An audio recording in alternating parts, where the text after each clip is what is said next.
संतन कर संगा प्रथम भगति संतनि कर संगा दूसर भगति कथा प्रसंगा दूसरी रति मम कथा प्रसंगा।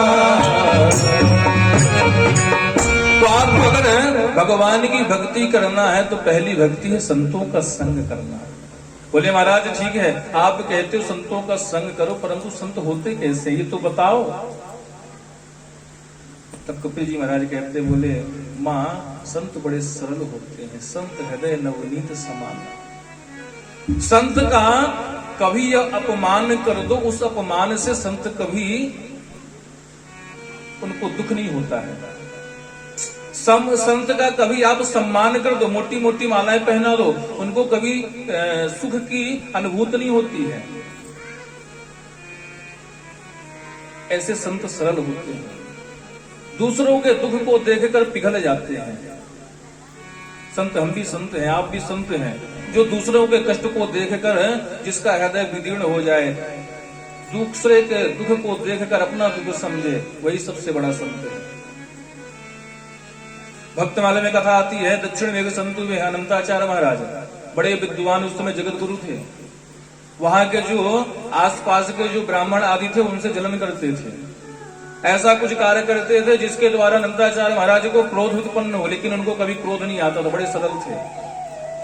एक बार विद्वत गोष्ठी बैठी गई, बड़े बड़े संत जनों को बुलाया गया, अनंताचार्य महाराज को बुलाया गया। बहुत बड़ा एक मंच है, उस मंच में सारे विद्वान संत जन आए हुए थे। अनंताचार्य महाराज भी आए, उनको बैठाया गया। एक व्यक्ति, नगर का जो व्यक्ति था, जो अनंताचार्य महाराज से चिढ़ते थे, ऐसा करते थे कि ऐसा कुछ करो जिसके द्वारा अनंताचार्य महाराज को क्रोध आए। क्या करें, इनका अपमान किया जाए। कैसे अपमान किया जाए? बोले सारे विद्वान संत जन बैठे, इनका अपमान करो, नहीं क्रोध आ जाएगा।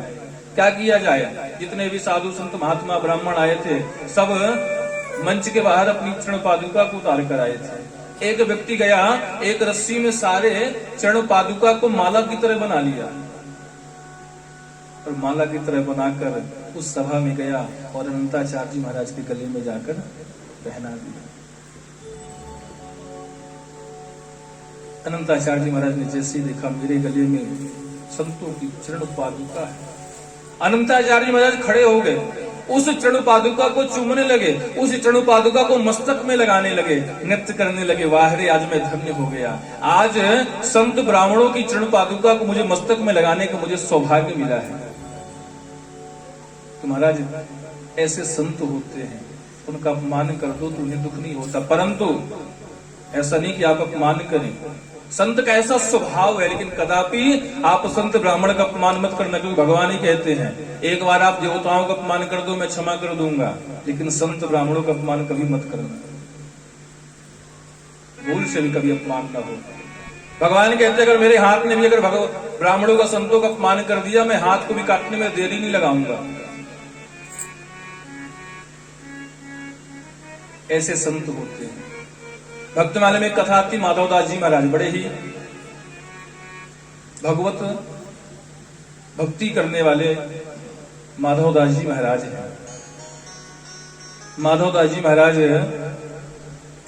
वृंदावन में रहते हैं।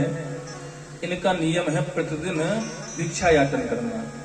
बहुत सारे वृंदावन में अभी भी ऐसे संत हैं जो केवल भिक्षा मांगते हैं और भिक्षा मांगने के बाद में जो मिलता है उसी से ठाकुर जी की सेवा करते हैं, और सेवा करने के बाद में उसे प्रसाद रूप में पाते हैं और भगवान का भजन करते हैं। बहुत ऐसे दिव्य संत वृंदावन में अभी भी हैं। एक तो हमारे बड़ा ही दिव्य स्थान टिटिया स्थान है, जहाँ के हमारे मुकुल भैया और उनकी धर्म पत्नी, इनके ऊपर उस स्थान की बड़ी कृपा है। उसी स्थान के आशीर्वाद से आज हम सब यहाँ पर उपस्थित हुए हैं, हम सब यहाँ पर बैठे हुए भगवत कथा हमें श्रवण करने को मिल रही है। बड़ा ही दिव्य स्थान है। ऐसे ऐसे वृंदावन में ऐसे ऐसे दिव्य संत हैं। माधवदास जी महाराज का नियम है प्रतिदिन 5 घर से भिक्षा मांगना। 5 घर से भिक्षा जो भी मिल जाती उसी को लाते, भगवान को भोग आदि लगाते, भगवान का भजन करते, बस इतना काम था।